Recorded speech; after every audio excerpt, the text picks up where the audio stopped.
नमस्कार दोस्तों, कालजयी तृतीया में आप सभी का स्वागत है। प्रस्तुत है आर.के. नारायण द्वारा लिखित कहानी पिता की सहायता, जो कहानी संग्रह मालगुडी की कहानियाँ में संकलित है। यह कहानी है एक बच्चे स्वामी की, जो स्कूल ना जाने के लिए तरह तरह के बहाने किया करता था, पर इस बार वो अपने ही झूठ के जाल में बुरी तरह फंस गया। पिता की सहायता उसे भारी पड़ी। आइए सुनते हैं कहानी पिता की सहायता। बिस्तर पर लेटे स्वामी को यह सोचकर डर सा लगा कि आज सोमवार की सुबह है। लगता था कि अभी एक क्षण पहले ही शुक्रवार की आखिरी क्लास हुई है, भले ही 2 दिन बीत चुके थे। उसे आशा थी कि इस बीच भूचाल आने से स्कूल की इमारत धूल में मिल चुकी होगी, लेकिन ऐसी अनेक इच्छाओं के बावजूद एल्बर्ट मिशन स्कूल 100 साल से मजबूत खड़ा था। 9 बजे के करीब स्वामीनाथन ने कहा, मेरे सिर में दर्द है। उसकी माँ ने कहा, तुम गाड़ी में बैठकर स्कूल क्यों नहीं चले जाते, जिससे मैं वहाँ तक पहुँचते पहुँचते ही अधमरा हो जाऊँ। तुम्हें पता है सड़क पर कितने गड्ढे हैं। क्या आज कोई ज़रूरी क्लासें हैं? ज़रूरी? अरे भूगोल का मास्टर साल भर से एक ही सबक पढ़ाया जा रहा है और गणित की क्लास है, जिसका मतलब है कि घंटे भर टीचर से मार खाते रहो। क्या ये ज़रूरी है? यह सुनकर माँ ने कहा कि तो फिर घर पर आराम करो। 9:30 बजे जब स्वामी क्लास में प्रेयर कर रहा होता, वह माँ के बिस्तर पर आराम कर रहा था। पिता ने पूछा, आज स्कूल में छुट्टी है? सिर में दर्द है, स्वामी ने जवाब दिया। इतवार को दिन भर घूमोगे तो सोमवार को सिर दर्द क्यों ना होगा? स्वामी जानता था कि पिता कितने सख्त हो सकते हैं, इसलिए उसने नया बहाना बनाया। अब इतनी देर में स्कूल कैसे जा सकता हूँ?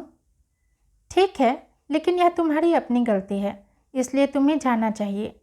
छुट्टी करने से पहले तुम्हें मुझसे पूछना चाहिए था।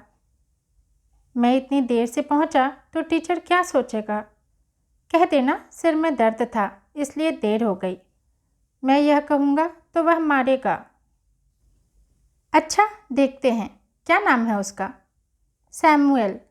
वह लड़कों को मारता है? बहुत मारता है, ख़ास तौर से देर से आने वाले लड़कों को।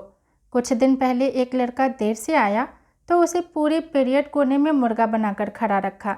इससे पहले 6 बेत मारे और कान भी खींचे। मैं तो सैमुअल की क्लास में देर से हरगिज़ नहीं जाऊँगा। अगर वह इतना मारता है तो हेडमास्टर से शिकायत क्यों नहीं करते? लोग कहते हैं कि हेडमास्टर साहब भी उससे डरते हैं, ऐसा खतरनाक आदमी है वह। फिर उसने सैमुअल की सख्ती का बड़ा चटपटा विवरण पिता को सुनाया।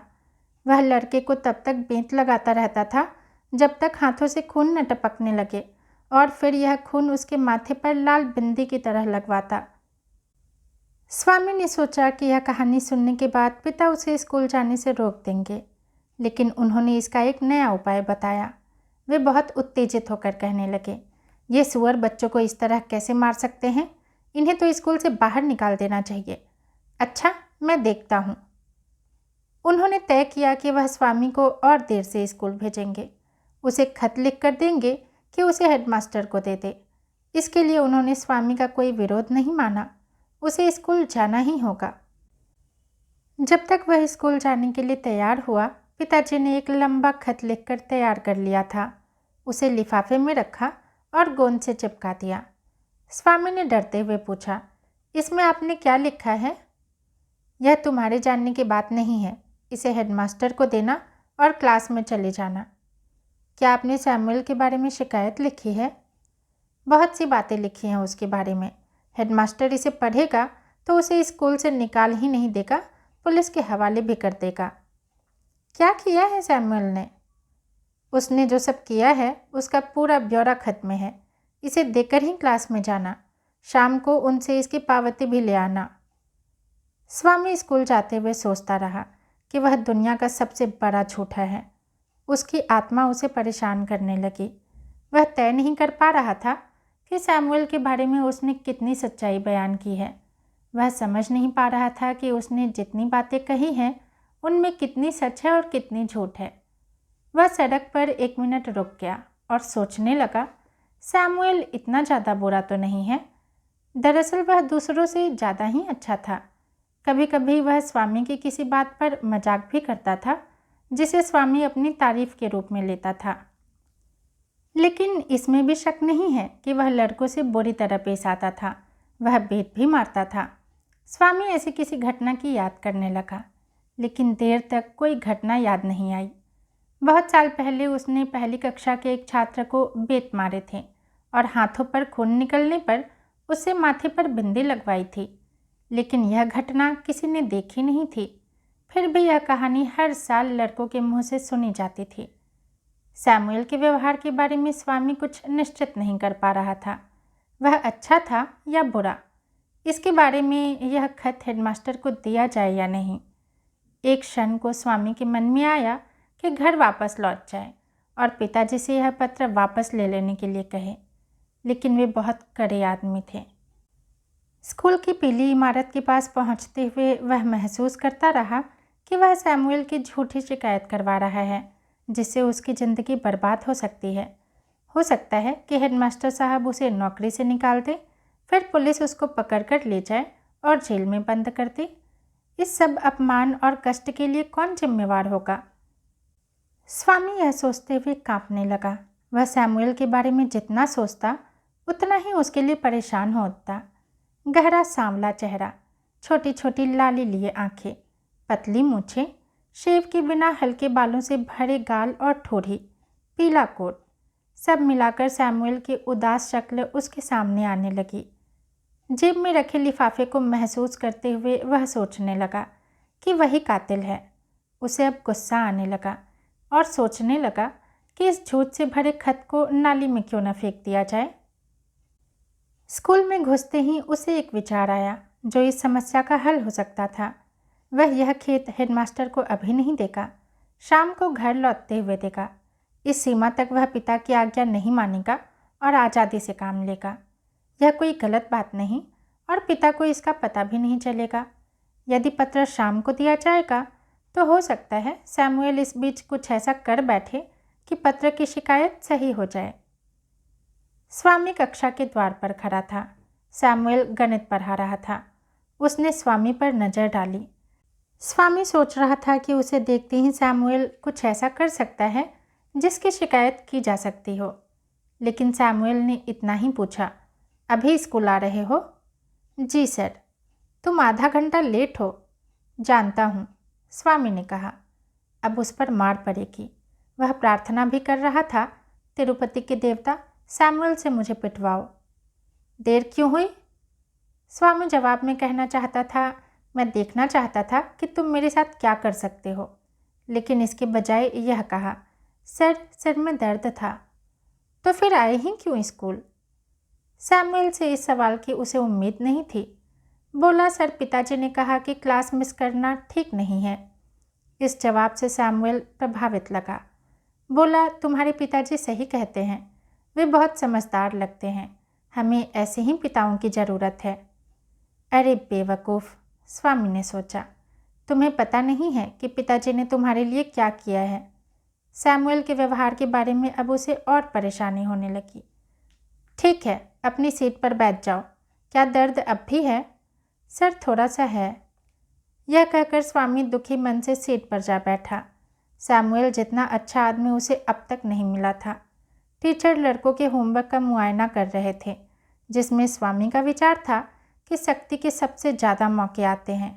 कापियाँ लड़कों के चेहरों पर फेंक दी जाती है, उन्हें भला बुरा कहा जाता है और बेत भी लगाए जाते हैं, बेंच पर खड़ा किया जाता है।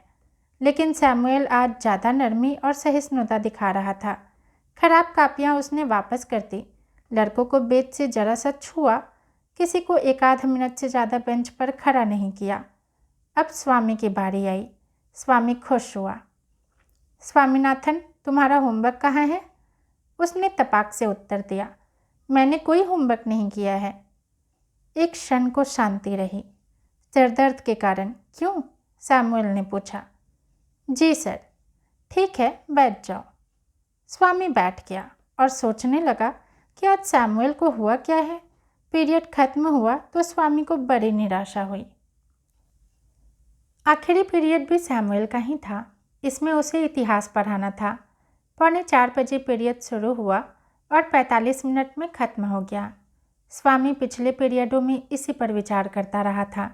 वह ऐसी कोई बात नहीं कर पाया था जिससे सैमुअल उसे मार सके।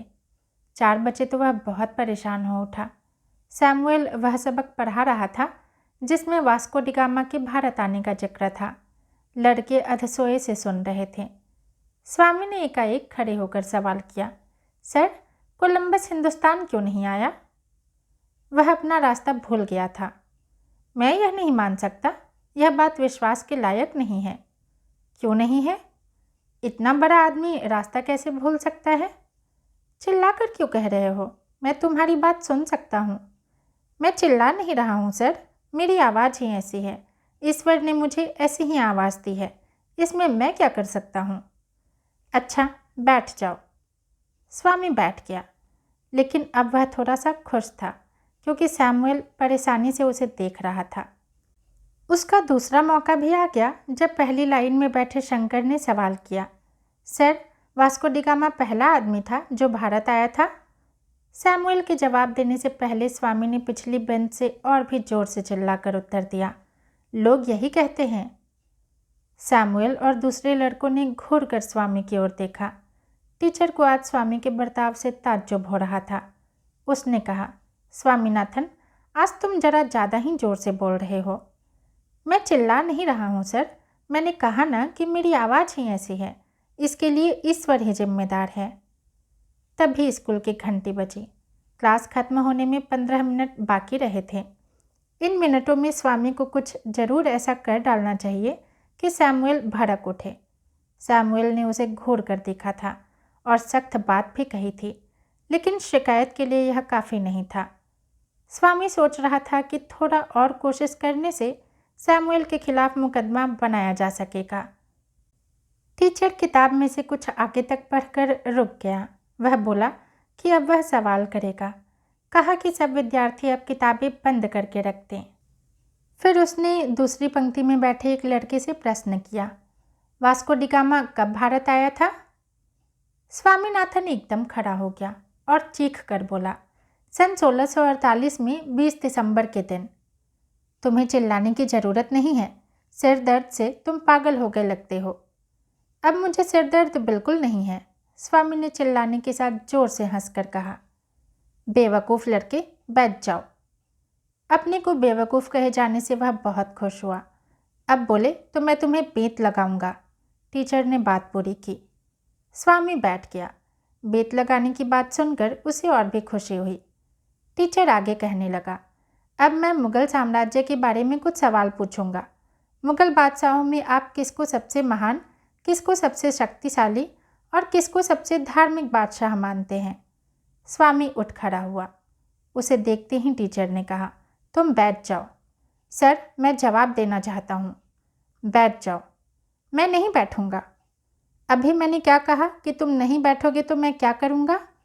आपने कहा कि आप मुझे बेत से मारेंगे, घुटनों से खून निकाल देंगे और उसे माथे पर टीका लगवाएंगे। ठीक है, यहाँ आओ। स्वामीनाथन सीट से कूदकर सामने आया और मेज के पास जा पहुँचा। टीचर ने दराज से बेत निकाला और गुस्से से कहा, शैतान, हाथ आगे बढ़ाओ। उसने हर हाथ पर 3 दफ़ा बेंत लगाए। स्वामी ने उन्हें बिना हिले सह लिया। कुछ और बेंत लगाकर उसने पूछा, ये काफ़ी है या और चाहिए? स्वामी ने फिर आगे हाथ बढ़ाए और 2 बेंत और खा लिए। तभी छुट्टी की घंटी बज उठी। स्वामी के हाथ दर्द कर रहे थे, लेकिन वह प्रसन्न मन से वापस लौटा। किताबें उठाई, जेब से पत्र निकाला और हेडमास्टर के दफ्तर की तरफ बढ़ा। दरवाजे पर ताला लगा था। उसने चपरासी से पूछा, हेडमास्टर साहब कहाँ हैं? उनसे क्या काम है? मेरे पिताजी ने एक पत्र भेजा है। उन्होंने दोपहर की छुट्टी ले ली थी और अब 1 हफ्ते बाद आएंगे। तुम असिस्टेंट हेडमास्टर को खत दे सकते हो। वे कौन हैं? सैमुअल साहब, वे यहीं आ रहे होंगे। स्वामी वहाँ से तेजी से भागा। घर पहुंचकर खत पिताजी को दिया तो वे बोले, मैं जानता था कि तुम खत नहीं दोगे, डरपोक हो तुम। हेडमास्टर साहब छुट्टी पर गए हैं। तुम झूठ भी बोल रहे हो अब। स्वामी ने खत हाथ में लेकर कहा, जब वापस आ जाएंगे तब जरूर दे दूंगा। पिता ने पत्र लेकर फाड़ डाला और कहा, अब सैमुअल तुम्हारा गला भी खोद दे, मेरे पास मत आना। दोस्तों, कहानी यहीं समाप्त होती है। अगर पसंद आई हो तो लाइक करें और चैनल को सब्सक्राइब भी ज़रूर करें। धन्यवाद।